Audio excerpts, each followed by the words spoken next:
तो हेलो दोस्तों, कैसे हैं आप सब। सभी का स्वागत है हमारे यूट्यूब चैनल पे। तो दोस्तों, आज हम पुनः आपके लिए लेकर आए हैं बिहार कर्मचारी चयन आयोग परीक्षा जो 2024 में होने वाली है। एंड जो एसएससी की तैयारी कर रहे हैं, एसएससी जीडी का तैयारी कर रहे हैं, तो उनके लिए भी बेहतर है।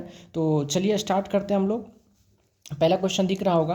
पहला क्वेश्चन क्या कर रहा है, जो 1683 रुपया की राशि को ए, बी और सी के मध्य बांटा गया यदि ए का 1/2 भाग तथा बी का 1/3 भाग और सी का 1/4 भाग आपस में क्या है, बराबर है, तो बी की कुल राशि ज्ञात करें। बी की कुल राशि ज्ञात करें। तो चलिए हम लोग सॉल्व करते हैं। ठीक है, बहुत प्यारा सवाल है। क्या कहता है, जो ए का 1/2 भाग जो है, बी का 1/3 भाग और सी का 1/4 भाग, मतलब आपस में बराबर। तो यहाँ से ए अनुपात बी अनुपात सी निकल गया हमको क्या, तो 2:3:4। ठीक है, जब इस टाइप के रहेंगे तो सीधा बात समझ लीजिए, ए का मान 2 है, बी का मान 3 है और सी का मान 4 है। ठीक है, अब यहाँ से देखिए कितना यूनिट है, तो 2 3 5 4 9 9 यूनिट को आपको क्या करना है, बांटना है। कितना में, तो 9 यूनिट का वैल्यू आपको दिया हुआ कितना,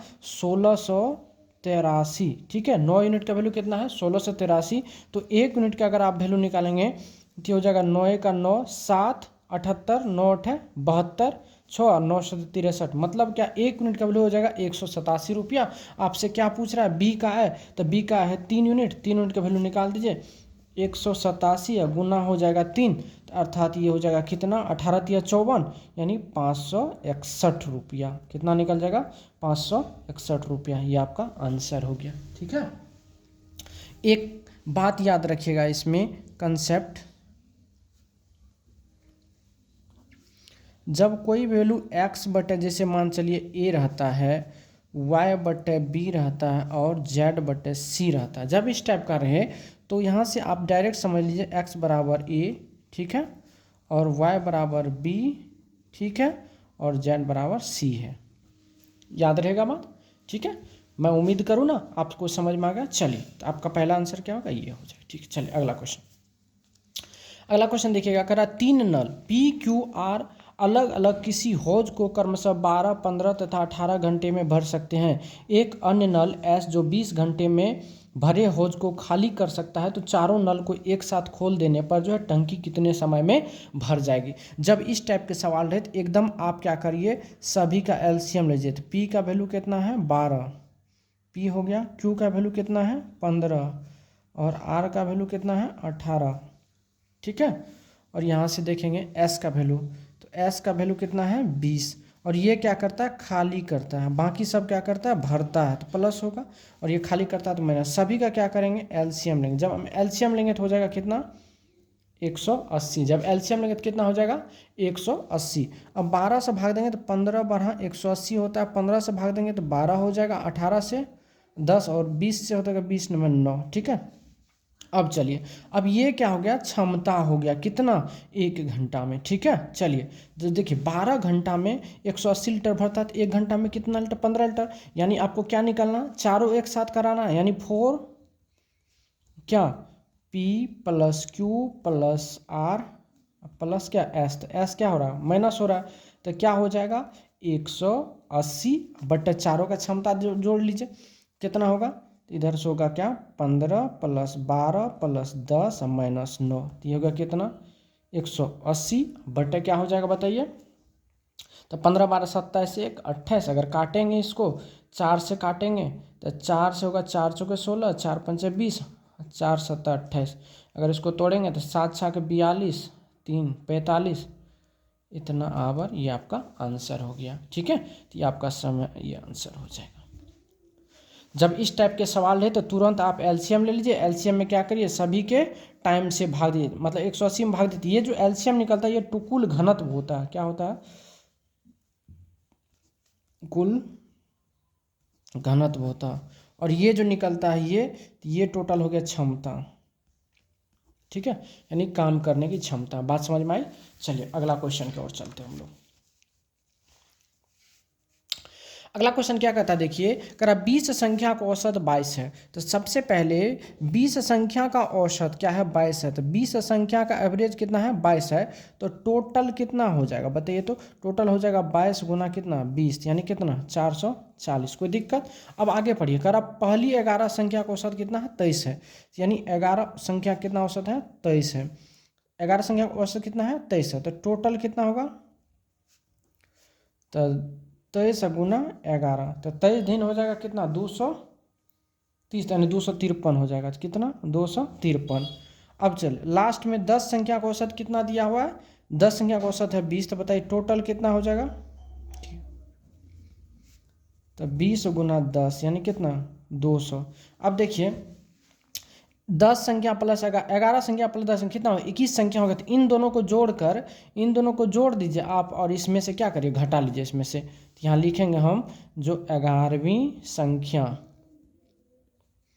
संख्या बराबर, तो कितना होगा 253 प्लस 200 माइनस 440।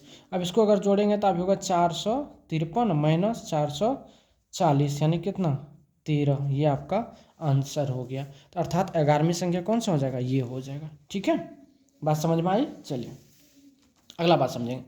अगला क्या कहता है, जो ए तथा बी अकेले किसी कार्य को 10 दिन में तथा 15 दिन में पूरा कर सकता है, उन्होंने एक साथ कार्य प्रारंभ किया किंतु कार्य समाप्त होने से 2 दिन पूर्व एक कार्य को छोड़कर चला जाता है। तो बताइए कार्य कितने दिन में पूरा हुए। तो इस टाइप के जब भी सवाल आए तो सबसे पहले आपको क्या करना, एलसीएम लेना। ए कितना दिन में 10 दिन में, भैया बी कितना दिन में करता है तो 15 दिन में, तो दोनों का एलसीएम लेंगे तो कितना हो जाएगा 30। तो देखिए 10 या 30, अब 15 दूना 30, कोई दिक्कत? अब सबसे पहले एक चीज बताए, ए जो है 2 दिन काम छोड़ दिया। ए जो है ये कितना 2 दिन छोड़ा, कितना काम छोड़ा, तो 3 गुना कितना 2 दिन छोड़ा, यानी 6 काम क्या किया 6 काम छोड़ा। ठीक है, छोड़ा 6 काम छोड़ दिया। अब बताइए ये जो 6 काम छोड़ा तो वो कौन करेगा, बी तो करेगा, यानी अब टोटल काम कितना हो गया, टोटल वर्क, तो पहले से 30 था करने के लिए, बाकी ये 6 हो गया, तो कितना हो गया 36 काम, कितना 36 काम। फिर से समझिए, सबसे पहले हो गया यहाँ तक। अब देखिए ये जो है 2 दिन में काम छोड़ दिया, तो एक दिन में 3 काम, तो 2 दिन में यानी 6 काम ये छोड़ दिया लास्ट में, तो 6 काम कौन करेगा, बी करेगा, अर्थात इसी में ना जुटेगा। अब आइए अब क्या निकालना आपको, टाइम निकालना। तो टाइम बराबर क्या होता है, टोटल वर्क बटे टोटल इफिशियंसी। तो टोटल काम कितना है 36 है, एक कितना काम करता है 3 और बी कितना काम करता है 2, ये होगा कितना 36 बट्टा कितना 5, ये हो जाएगा 5 7 35, 1/5 डे। ये आपका आंसर हो गया बी नंबर ऑप्शन। ठीक है, बात समझ में आया?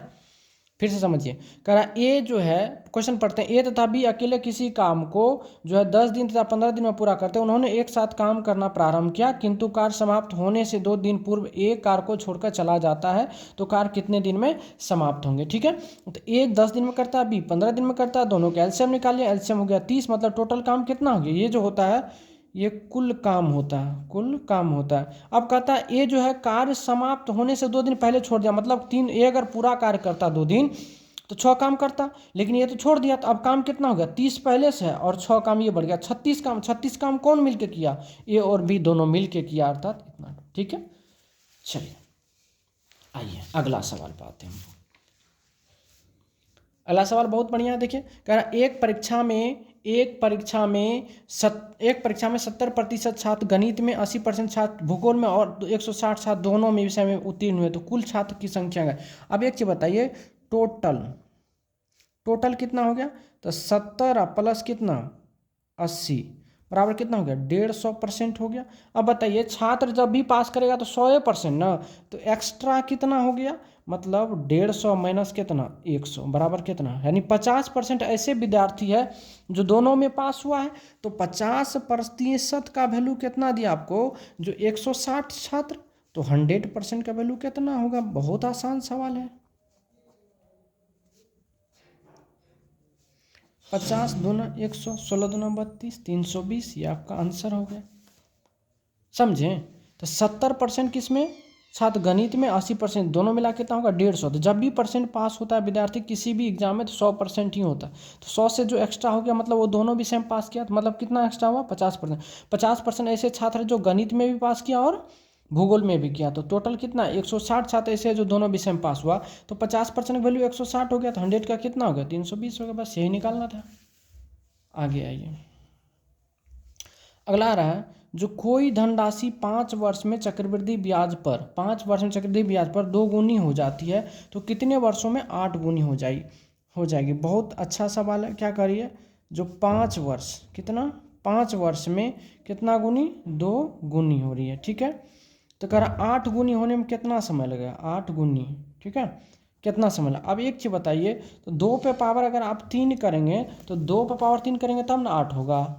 तो ये चेक करना है 2 से 8 आने के लिए क्या करना पड़ा, क्यों आना। तो जो यहाँ पे पावर होता है ना इसको टाइम से गुना कर दीजिए। तो इसको भी क्या करिए 3 से गुना कर दीजिए। 3 पे जब कितना हो जाएगा 15 वर्ष। यही आपका आंसर हो जाएगा। ऐसा समझ में कोई दिक्कत। आइए अगला बार देखिए, अगला सवाल कर रहा है 2 संख्याओं का योग 25 है तथा उनका अंतर 13 है तो उनका गुणनफल ज्ञात करिए। यहाँ ये बहुत प्यारा सवाल है। जब इसको हम लोग बेसिक से अगर बनाएं तो आराम से ऐसे लिख सकते हैं ना, जो x + y बराबर कितना है 25 और x - y बराबर कितना है 13। जहाँ से जब x का मान निकालेंगे तो एक बार दोनों को जोड़ के 2 से भाग दीजिए तो 25 + 13/2 यानी 25 13 कितना 38/2 कितना 19 आया। उसके बाद y का मान निकाल लें यहाँ से, तो y का मान जब हम निकालेंगे तो क्या होगा, तो 25 - 13/2 तो हो जाएगा कितना 12/2 यानी कितना 6 हो गया। तो दोनों संख्या निकल गया। अब इसमें क्या करा x × y मांग रहा था, तो 19 × 6 तो कितना होगा 9 × 6 = 54, 9 × 6 = 54, 6 का 6 5 11 114। ये आपका आंसर हो गया। कितना आसान सवाल है। ठीक है, चलिए समझ में आ गया होगा। आइए अगला पढ़िए। अगला सवाल क्या कर रहा है, जो कह रहा है कमला और सुषमा की वर्तमान आयु का अनुपात इतना, 5 वर्ष बाद उनकी आयु का अनुपात 8:9 हो जाएगा। तो कमला की वर्तमान आयु, बहुत बढ़िया सवाल है। ये क्या है कमला है और ये क्या है सुषमा है। ठीक है, कमला की उम्र है 4 और इसका उम्र है 5। कह रहा 5 साल बाद ये हो जाएगा कितना 8:9। ठीक है, 8 यानी कितना रेशियो में बढ़ रहा है देखिए, तो 4 से 8 हो गया मतलब 4 वर्ष। यहाँ 5 से 9 यानी 4 वर्ष। ठीक है, 4 वर्ष के रेशियो में बढ़ रहा है, अर्थात 4 वर्ष का वैल्यू कितना है, अंतर कितना 5 वर्ष बाद ना, तो 5 यूनिट। तो आपको किसका मांग रहे हैं बताइए, तो कमला के, तो कमला का आयु कितना है 4 यूनिट। अर्थात यही तो निकालना था, फिर से निकाल लिए। चलिए 1 यूनिट का वैल्यू कितना होगा 5/4। आपको कमला का यूनिट 4 यूनिट का वैल्यू निकालना था, 5/4 × 4। ये कट गया यानी कितना हो गया 5 वर्ष। यही आपका आंसर हो गया। ठीक है, 5 वर्ष हो जाएगा। इन दोनों में देखना कितना बढ़ा, ये वर्तमान हो गया, ये बाद में हो गया, बाद में। तो दोनों का अंतर कितना है 5 वर्ष ना, बाद 5 वर्ष है। लेकिन इसमें अंतर कितना है, तो 4। तो 4 यूनिट का वैल्यू 5, तो 1 यूनिट का वैल्यू कितना 5/4। तो कमला की उम्र कितना है 4, तो 4 यूनिट का वैल्यू कितना 5 वर्ष। चलिए अगला सवाल करा, एक गांव की जनसंख्या में 10% वार्षिक दर से कमी होती है। 2 वर्ष पूर्व जनसंख्या इतनी थी, तो वर्तमान में जनसंख्या क्या है। ठीक है, एक गांव की जनसंख्या में जो है 10% की क्या हो रही है वृद्धि हो रही है। 2 वर्ष पूर्व के गांव की जनसंख्या कितनी थी इतना। अब बताइए 10% मतलब क्या 1/10 वृद्धि हो रही, कमी हो रही, तो कितना हो जाएगा 9/10। कितना साल 2 साल तक स्क्वायर कर 9 कितना हो गया 81 कितना 100 हो गया। 81 कितना हो गया 100। अब क्या करा आपको, जो ये ये जो है ये वर्तमान हो गया, ये पहले को हो गया। ठीक है, पहले को हो गया। तो अभी क्या करा वर्तमान की जनसंख्या क्या है, वर्तमान की जनसंख्या। ठीक ना, तो अभी पहले 100 था तो ये कितना हो गया इतना।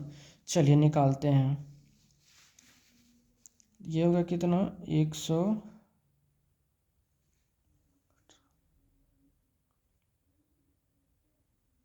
12,500 और गुना कितना होगा 81/100।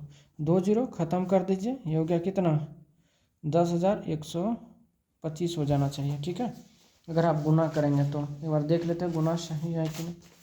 ठीक है। गुना कितना हो गया 125 गुना 81 5 125 8 5 40 12 96 4 100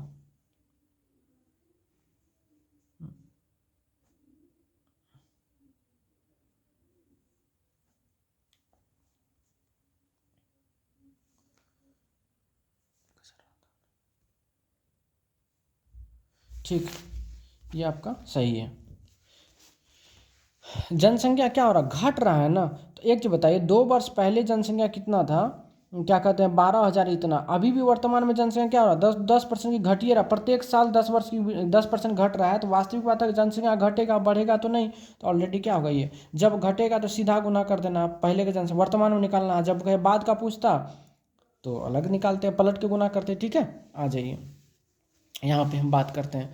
करा 3 कारों की चाल का अनुपात इतना है, एक समान दूरी तय करने में लगने वाले समय का। देखिए स्पीड, जब दूरी कांस्टेंट रहता है ना, तो आपसे क्या पूछ रहा है, समय का ना, टाइम। जब दूरी कांस्टेंट रहता है तो समय का जो अनुपात होता है ना, इनका जो है उल्टा होता है।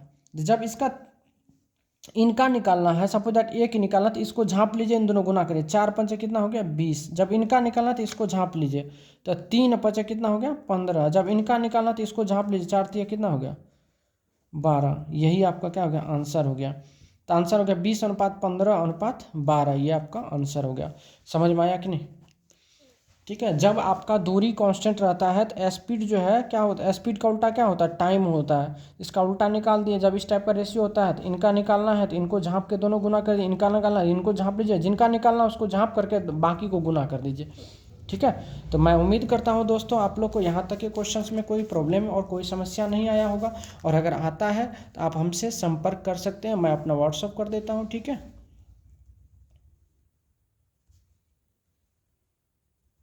इस पे आप हमसे संपर्क कर सकते हैं। ठीक है, और आज के लिए बस इतना ही। प्लीज़ अगर आप लोग को अच्छा लगता है तो प्लीज़ लाइक कमेंट और शेयर ज़रूर करें, अपना नाम ज़रूर बताएं जो आपने मेरा वीडियो को देखा और कहाँ से देखा है। ठीक है, तो धन्यवाद दोस्तों, आज के लिए बस इतना ही।